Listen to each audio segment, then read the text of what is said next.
Chromosomal disorders, ये बहुत important chapter है आपके लिए। क्रोमोसोमल डिसऑर्डर्स, पता है आपको कि जेनेटिक डिटर्मिनेंट जो होते हैं जिनको हम जीन कहते हैं, these are present on chromosomes. Genes present on chromosome, you no.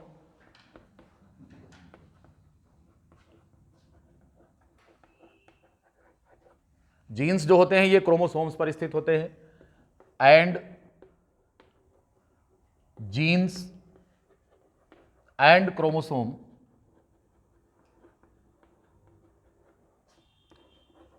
Show parallel behaviour.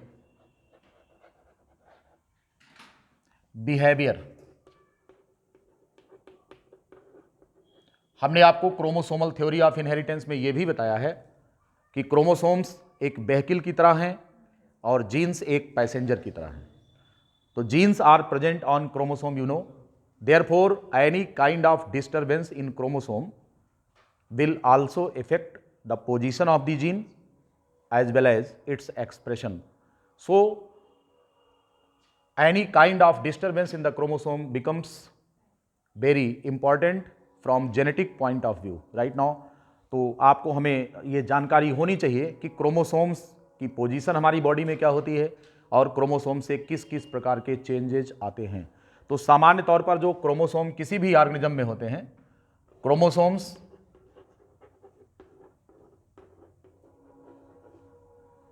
are present in pair in any organism। किसी भी ऑर्गेनिज्म में क्रोमोसोम्स जोड़े में पाए जाते हैं, one paternal and one maternal, और ये मिलकर एक पेयर बनाते हैं।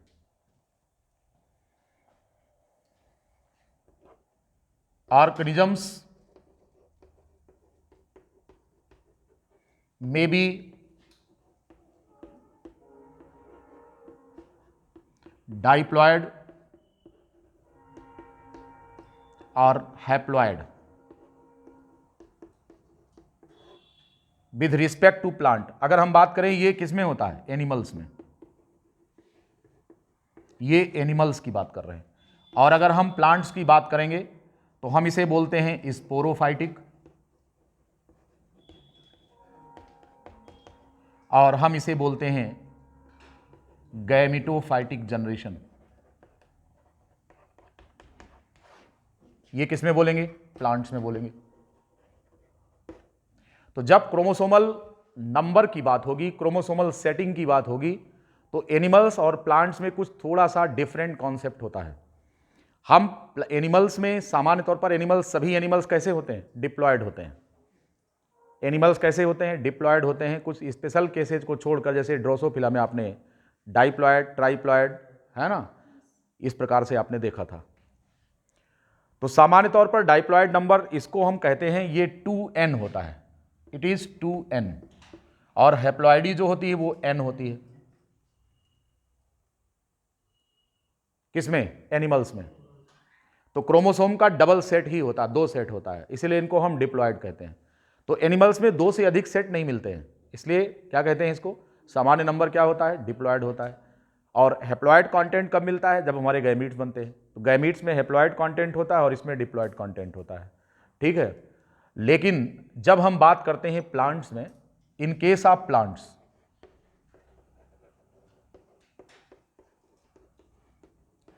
तो यहां पर 2n का कॉन्सेप्ट देखना है, n का कॉन्सेप्ट देखना है। इसको बोलेंगे डिप्लॉयड, इसको बोलेंगे हैप्लॉयड। ये कॉन्सेप्ट तो होता है, लेकिन इसके अतिरिक्त मोनोप्लॉयड, डाइप्लॉयड, ट्राइप्लॉयड, अप टू टेट्राप्लॉयड, हेक्साप्लॉयड, इस लेवल तक की प्लॉयडी आपको देखने को मिलती है। इसलिए यहां पर जो मोनोप्लॉयड होता है, एक टर्म आया है, हम इसे x से रिप्रेजेंट करते हैं। Now the term x becomes very important here with respect to the plants. But this concept of X you cannot see in animals. आपको एनिमल्स में X का कॉन्सेप्ट नहीं दिखेगा, लेकिन ये प्लांट्स में दिखेगा, because in case of plants you see the higher level of ploidy. Because of that the concept of X becomes very much important. यहां पर जो X का कॉन्सेप्ट है ये इंपॉर्टेंट हो गया है, हमें इसे चर्चा करना है N और इसके अतिरिक्त. तो 2N और N का कॉन्सेप्ट जैसे एनिमल्स में यहां पर भी है, लेकिन प्लांट्स में एक टर्म है मोनोप्लॉइडी के लिए, that is X. It represent the single set of chromosome. अब X और N में अंतर क्या है? N जो होता है टोटल क्रोमोसोम नंबर का जस्ट आधा होता है, यानी कि 50% of the chromosome. It is known as N. But what is X? It is the single set of chromosome.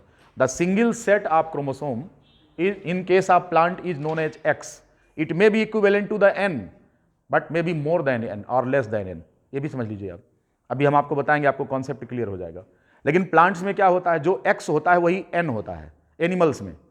Animals में जो X है वही क्या होता है, N होता है. उसका कारण क्या है? क्योंकि N क्या है? It is the half number of chromosome. जैसे in case of human being, suppose that, ये मिटा दें इसको.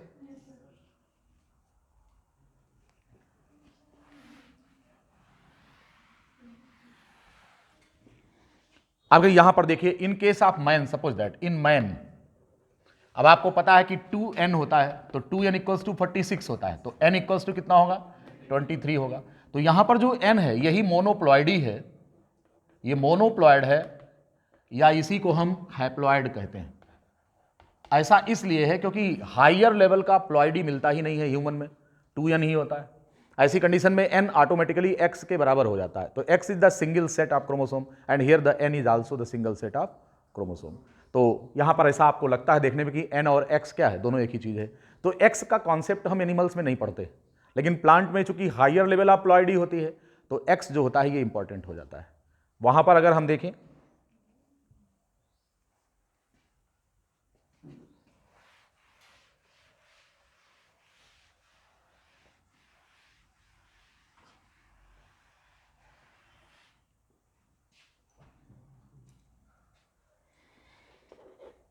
इन प्लांट्स यहां क्या है, 2N ये डिप्लॉयड कंटेंट होता है, N half number of chromosome.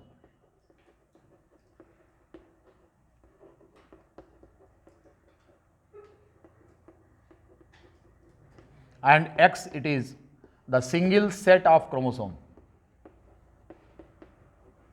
Single set of chromosome.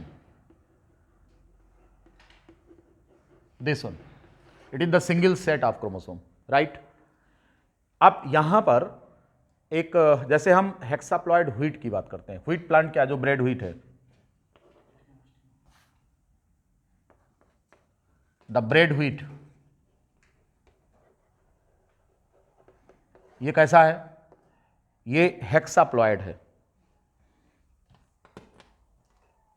जो ब्रेड व्हीट है इट इज हेक्साप्लॉइड.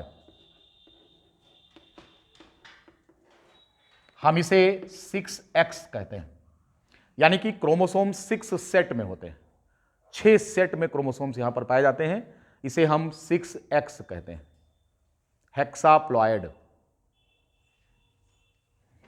लेकिन जो 2N नंबर है ये है टोटल 42 क्रोमोसोम्स.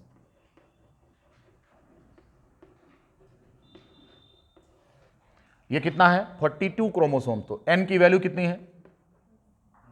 21. और X की वैल्यू कितनी होगी? तो ये मालूम है कि 6X इक्वल्स टू 42 है, तो X equals to 42 upon 6 equals to 7. अब जो X की वैल्यू आ रही है, यानी X वो 7 है और N कितना है? 21.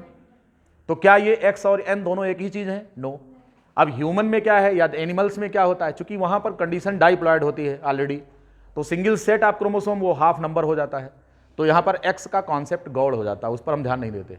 लेकिन प्लांट्स में हायर लेवल ऑफ प्लॉइडी आपको देखने को मिलती है, इसलिए single set of chromosome becomes very important here.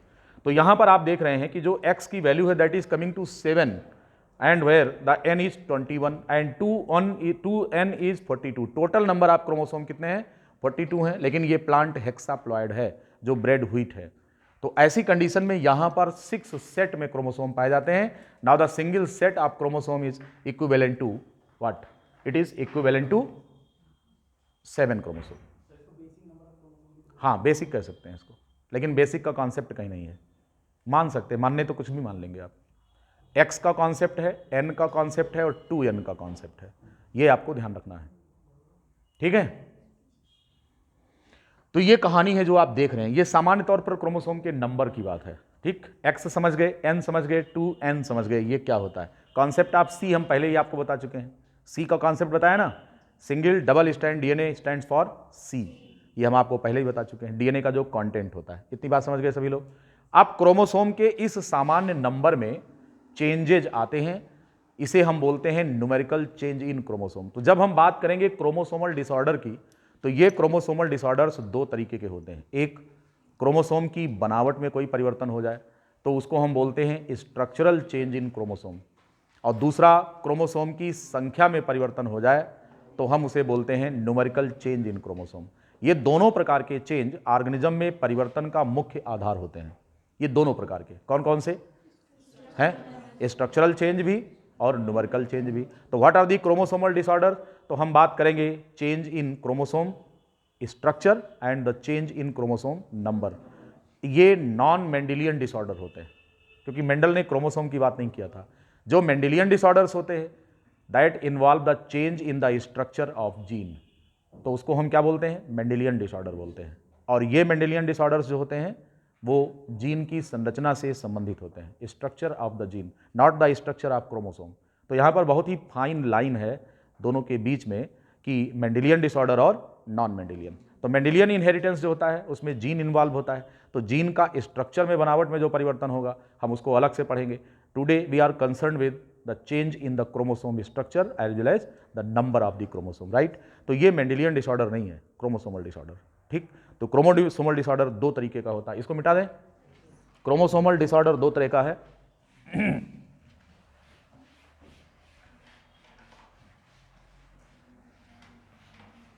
बहुत इंपॉर्टेंट चैप्टर इस समय पढ़ रहे हैं आप लोग। भले ही ये कोर्स में डायरेक्ट ना लिखा हो, लेकिन इनडायरेक्ट ये सबका बाप है, इसलिए इसको पढ़ना है ना।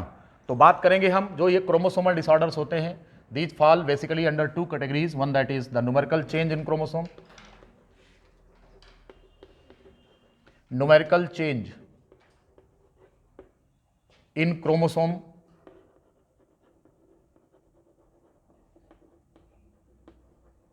ये पहला केस। दूसरा केस क्या है? The structural change in chromosome, structural change in chromosome.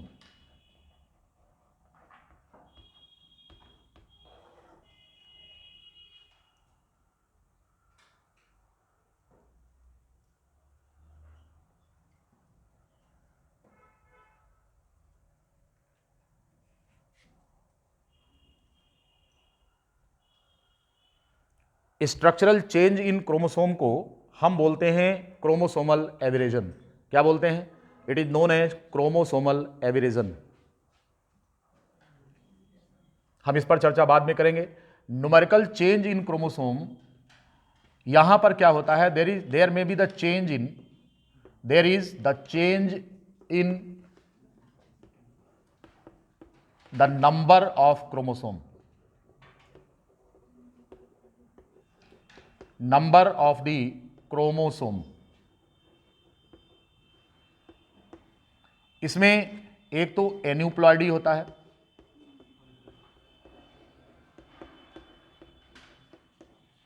दूसरा होता है euploidy.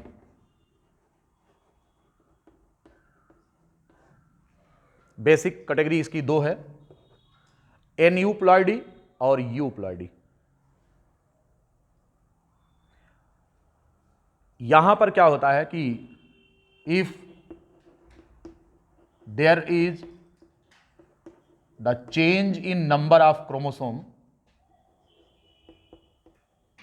in change in 1, 2 or more number of chromosomes, more number of chromosomes, ये वेरिएशन प्लस और माइनस हो सकता है।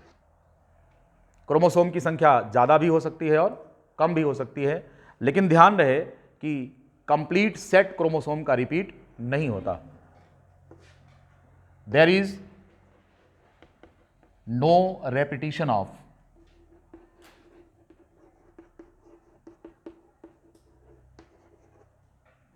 complete set of the chromosome.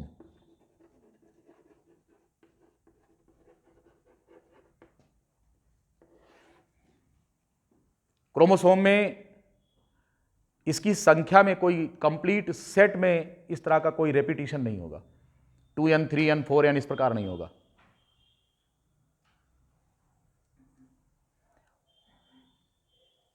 और जो यूप्लॉइडी होती है, इसमें क्रोमोसोम का कंप्लीट सेट रिपीट होता है।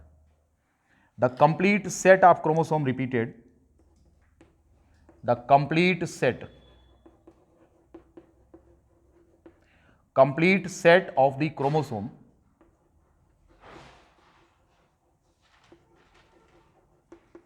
Is repeated.